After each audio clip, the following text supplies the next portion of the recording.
નમસ્કાર. આજના આ ઊંડાણપૂર્વકના વિશ્લેષણમાં સ્વાગત છે. હું તમારો હોસ્ટ છું અને આજે આપણે એક બહુ જ રસપ્રદ ચર્ચા કરવાના છીએ. મારી સાથે હંમેશની જેમ આપણા એક્સપર્ટ અહીં હાજર છે. નમસ્કાર. હા, આજનો વિષય ખરેખર બહુ જ અલગ અને ઊંડો છે. હું પણ આ ચર્ચા માટે ખૂબ ઉત્સાહિત છું. ગ્રેટ.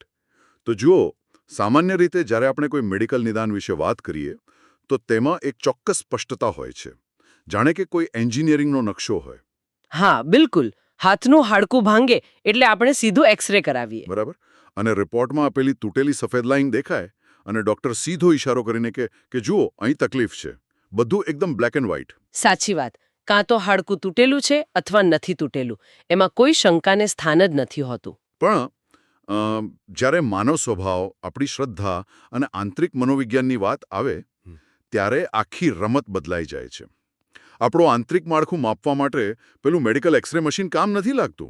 એ જ તો સૌથી મોટી સમસ્યા છે ને. આપણને એ તો ખબર પડી જાય છે કે શરીર બીમાર છે, પણ મન કઈ દિશામાં જઈ રહ્યું છે તે સમજવું ખૂબ જટિલ છે. એટલે જ આજના આ વિશ્લેષણમાં આપણે એક પ્રાચીન માનસિક એક્સરેનો ઉપયોગ કરવાના છીએ. હા, આજે આપણે ભગવદ્ ગીતાના 17મા અધ્યાય શ્રદ્ધાત્રય વિભાગ યોગ વિશે ચર્ચા કરીશું. અને આ કોઈ ધાર્મિક પ્રવચન નથી હો. આ એક ડીપ સાયકોલોજીકલ સેશન છે. બિલકુલ. આ ચર્ચા માટે આપણી પાસે સોર્सेस તરીકે ચિન્મય ઇન્ટરનેશનલ ફાઉન્ડેશનના પાઠ્યપુસ્તકો છે, સ્વામી શિવાનંદના ભાવાર્થો છે અને કેટલાક બહુ જ સરસ વિશ્લેષણાત્મક લેખો છે. આપણો મુખ્ય ઉદ્દેશ્ય એ સમજવાનો છે કે કેવી રીતે આપણો આંતરિક સ્વભાવ, જેને ગુણો કહેવાય છે, તે આપણી શ્રદ્ધા, આહાર અને કર્મોને આકાર આપે છે. હા, અને જટિલ માહિતીના બોજા વિના આપણે ડીકોડ કરીશું કે આ પ્રાચીન મનોવિજ્ઞાનનો ઉપયોગ કરીને રોજિંદા જીવનને બહેતર કેવી રીતે બનાવી શકાય. તો ચર્ચાની શરૂઆત એક અત્યંત સામાન્ય અને વ્યાવહારિક પ્રશ્નથી થાય છે. ગીતામાં અર્જુન પૂછે છે કે જેઓ કોઈ શાસ્ત્રોને જાણતા નથી પણ શ્રદ્ધાપૂર્વક કર્મ કરે છે તેમનું શું થાય છે? આ પ્રશ્ન એટલા માટે મહત્વનો છે કારણ કે આપણા સમાજમાં ઘણા લોકો એવા છે જેમને કોઈ જટિલ ધાર્મિક નિયમોની ખબર નથી હોતી. બરાબર. એટલે એવો પ્રશ્ન થાય કે શું માત્ર દિલથી શ્રદ્ધા રાખીને કામ કરવું પૂરતું છે? આના જવાબમાં સોર્સિસ ખૂબ સ્પષ્ટ કરે છે કે અહીં શ્રદ્ધાનો અર્થ માત્ર કોઈ ધાર્મિક માન્યતા કે મંદિરમાં જવાની ક્રિયા પૂરતો સીમિત નથી. ઓકે. શ્રદ્ધા એટલે આપણા મનનું બંધારણ. આ બંધારણ મુખ્યત્વે 3 ગુણો પર આધારિત છે: સત્વ, રજસ અને તમસ. શ્લોકમાં કહેવાયું છે કે માણસ એવો જ છે જેવી તેની શ્રદ્ધા છે. એટલે કે શ્રદ્ધા એ કોઈ બહારનો પોશાક નથી જેને ઉતારી શકાય, પણ તે આપણું પોતાનું અસ્તિત્વ છે. ચાલો આને ડીકોડ કરીએ. ચોક્કસ. શું શ્રદ્ધા એ આપણા સ્માર્ટફોનની ઓપરેટિંગ સિસ્ટમ એટલે કે ઓએસ જેવી છે? આપણે બધા એક ડિફોલ્ટ ગુણ અથવા ઓએસ સાથે જન્મ્યા છીએ? હા, આ એકદમ સચોટ ઉદાહરણ છે. અને આ જ ડિફોલ્ટ ઓએસ નક્કી કરે છે કે આપણે દુનિયાને કેવી રીતે જોઈશું અને કોને આદર્શ માનીશું, રાઈટ? બિલકુલ. જો કોઈની અંદર સાત્વિક ગુણ વધારે હશે તો તેની શ્રદ્ધા આધ્યાત્મિક વિકાસ અને જ્ઞાન તરફ હશે. આવા લોકો દેવોની એટલે કે ઉચ્ચ આદર્શોની પૂજા કરે છે. અચ્છા. અને જો કોઈનામાં રાજસિક ગુણ પ્રબળ હોય તો શું થાય? તો એનું આંતરિક ઓએસ માત્ર મહત્વાકાંક્ષા, સત્તા અને સંપત્તિની ભાષા જ સમજશે. પ્રાચીન ગ્રંથો મુજબ આવા લોકો યક્ષ અને રાક્ષસોની પૂજા કરે છે. એટલે આજના આધુનિક સંદર્ભમાં જોઈએ તો આ એ જ લોકો છે જેઓ સત્તાધારી કે અત્યંત ધનવાન લોકોની આંધળી પૂજા કરવા લાગે છે. હા, તેમને એવું જ લાગે છે કે બસ સત્તા અને પૈસો જ સર્વોપરી છે, બીજું કશું મહત્વનું નથી. આ ખરેખર વિચારવા જેવું છે. પણ મેં સોર્સિસમાં તામસિક શ્રદ્ધા વિશે એક બહુ ચોંકાવનારું ઐતિહાસિક ઉદાહરણ વાંચ્યું. પેલો હિટલરવાળો દાખલો ને? હા, બરાબર. સોર્સિસમાં ઉલ્લેખ છે કે તામસિક પ્રકૃતિના લોકો શોર્ટકટ અને કાળા જાદુ કે ભૂત પ્રેતની પૂજા તરફ વળે છે. અને બીજો વિશ્વયુદ્ધ દરમિયાન એડોલ્ફ હિટલર પાસે એક તાંત્રિક અથવા ઓકલ્ટિસ્ટ સલાહકાર હતો. મને આ વાત ખૂબ જ આશ્ચર્યજનક લાગી. ભય અને વિનાશ પર આધારિત હોય છે. સાચે જ આ બધું સાંભળીને થોડો ડર પણ લાગે. એટલે મારો એક પ્રશ્ન એ છે કે શું કોઈ વ્યક્તિ જન્મથી જ તામસિક ઓએસ સાથે જન્મી હોય તો તે આખી જિંદગી એમાં જ ફસાયેલી રહેશે? આ ખરેખર એક મહત્વપૂર્ણ પ્રશ્ન ઊભો કરે છે. અને અહીં જ્ઞાનનું મહત્વ આવે છે. શાસ્ત્રોનો અભ્યાસ ન કરનાર વ્યક્તિ પોતાના મૂળભૂત ગુણોમાં જ ફસાયેલો રહે છે. પણ શું આપણે આપણી આ શ્રદ્ધાને અપગ્રેડ કરી શકીએ? હા, બિલકુલ. આ મનોવિજ્ઞાનની સૌથી સુંદર વાત એ છે કે શ્રદ્ધા એ કોઈ જડ વસ્તુ નથી, તે વેરિયેબલ છે. જ્ઞાન અને સભાનતા દ્વારા આપણે તમસમાંથી રજસ અને રજસમાંથી સત્વ તરફ શ્રદ્ધાનું રૂપાંતરણ કરી શકીએ છીએ. ઓહ, એટલે આપણે આપણા પોતાના મનના પ્રોગ્રામર બની શકીએ છીએ. આ બહુ આશાસ્પદ વાત છે. હવે જુઓ, આપણે એ તો સમજ્યા કે શ્રદ્ધા એ આપણું આંતરિક સોફ્ટવેર છે. હા, પણ આ સોફ્ટવેર બાહ્ય દુનિયામાં કેવી રીતે દેખાય છે? આનો સૌથી સ્પષ્ટ જવાબ આહાર પરથી મળે છે. આપણા સોર્सेस આહારને પણ આ જ 3 ગુણોમાં વહેંચે છે. અને અહીં જ આ બાબત ખરેખર ખૂબ રસપ્રદ બને છે. પ્રાચીન ઋષિઓ કહેતા કે વ્યક્તિની થાળીમાં શું પીરસવામાં આવ્યું છે તે જોઈને તેના વિચારો જાણી શકાય છે. અરે વાહ! એટલે આ માત્ર કોઈ ડાયટ પ્લાન નથી. ના, બિલકુલ નહીં. જો આપણે આને મોટા ચિત્ર સાથે જોઈએ તો આ એક બાયો ફીડબેક લૂપ છે. તમારો ગુણ તમારો આહાર નક્કી કરે છે અને તે જ આહાર પાછો તમારા ગુણને વધુ દ્રઢ બનાવે છે. તો ચાલો આ ત્રણેય પ્રકાર સમજીએ. સોર્सेस મુજબ સાત્વિક આહાર એવો છે જે તાજો, રસદાર, સ્નિગ્ધ અને પોષક હોય છે. એવો ખોરાક જે આયુષ્ય, શક્તિ અને આનંદ વધારે છે. હા, અને આનું કારણ એ છે કે તાજા ખોરાકમાં પ્રાણ એટલે કે જીવન શક્તિ હોય છે. તે આપણા મનની સ્પષ્ટતા વધારે છે. બરાબર. પણ પછી આવે છે રાજસિક આહાર, જે અત્યંત કડવો, ખાટો, ખૂબ જ તીખો અને દાહક હોય છે. હા, એટલે કે એવો ખોરાક જે જીભને બાળે અને શરીરમાં આગ લગાડે. તો મારો પ્રશ્ન એ છે કે શું રોજ અત્યંત તીખો કે મસાલેદાર ખોરાક ખાવાની તીવ્ર ઈચ્છા થવી એ માત્ર સ્વાદની પસંદગી છે? ના, તે સ્પષ્ટપણે માનસિક સ્થિતિનો સંકેત છે. આ જ પેલું બાયોફીડબેક લૂપ છે. જો મન સતત તણાવમાં કે દોડધામમાં હોય તો તેને ઉત્તેજના જોઈએ છે, એટલે જ આવો તીખો ખોરાક ભાવે. ઓહ! એટલે જ્યારે મને રાત્રે અચાનક અત્યંત મસાલેદાર જંક ફૂડ ખાવાની ક્રેવિંગ થાય ત્યારે મારે સમજવું જોઈએ કે મારું મન અશાંત છે. એકદમ સાચી વાત.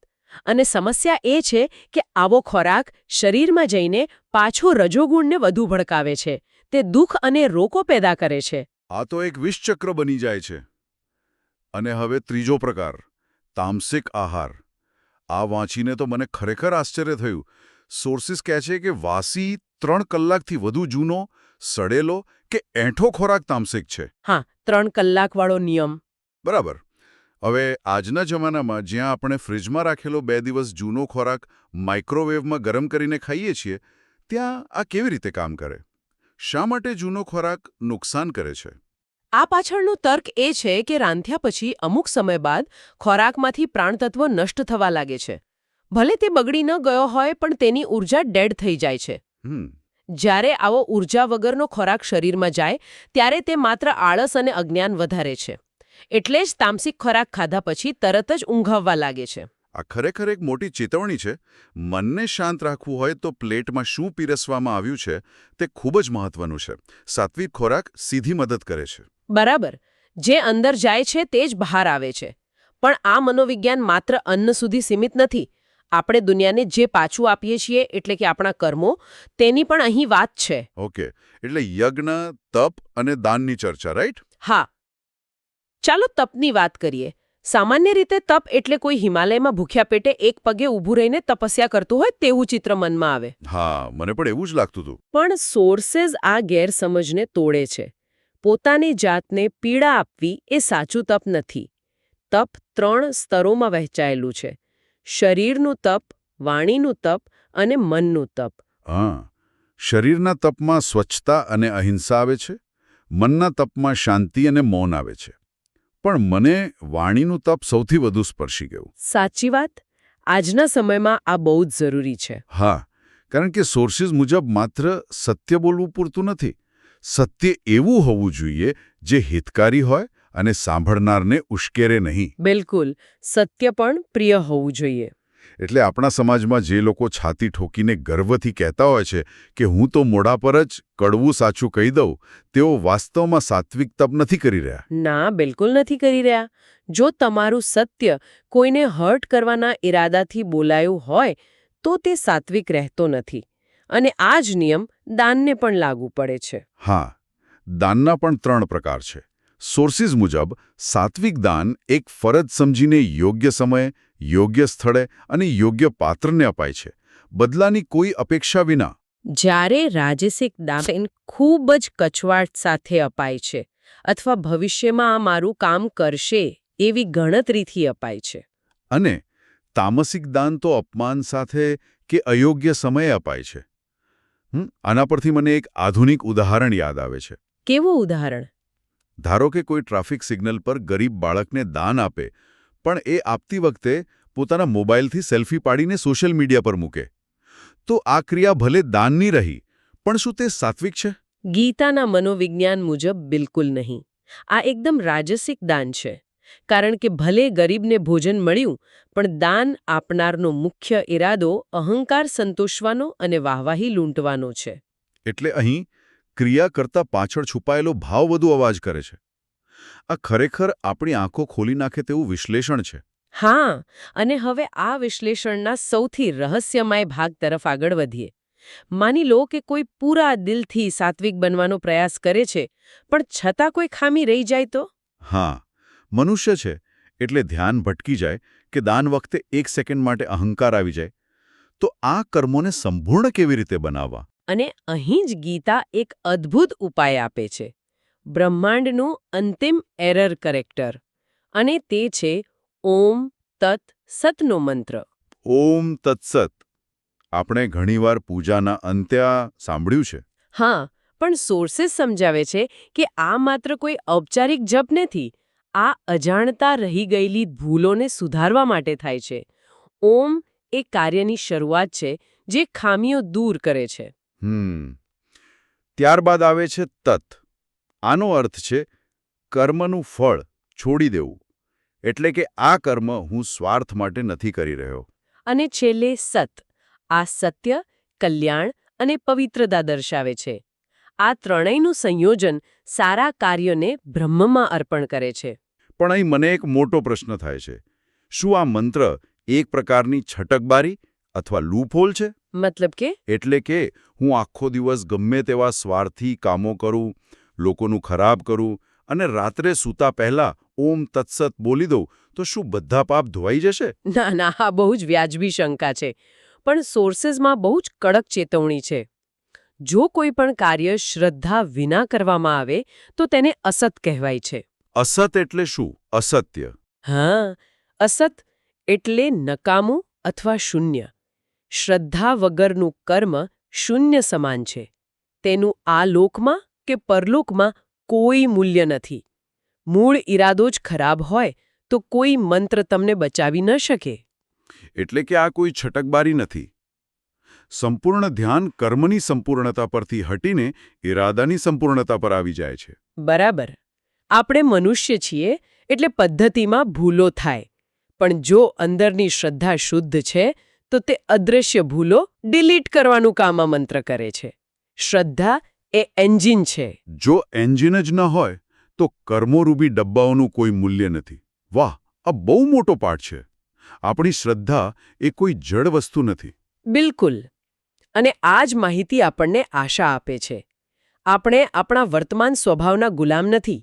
નાના નાના ફેરફારોથી આપણે મનના સોફ્ટવેરને ફરીથી પ્રોગ્રામ કરી શકીએ છીએ. સાચી વાત. સાત્વિક ખોરાક, હિતકારી વાણી અને નિસ્વાર્થ દાન, આ પસંદગીઓથી આપણે તમસના અંધકારમાંથી બહાર નીકળીને સત્વની શાંતિ તરફ જઈ શકીએ છીએ. આ જ ગીતાના આ અધ્યાયનો અંતિમ ઉદ્દેશ્ય છે. પોતાની ચેતનાનું સ્તર જાતે જ ઊંચું લાવવું.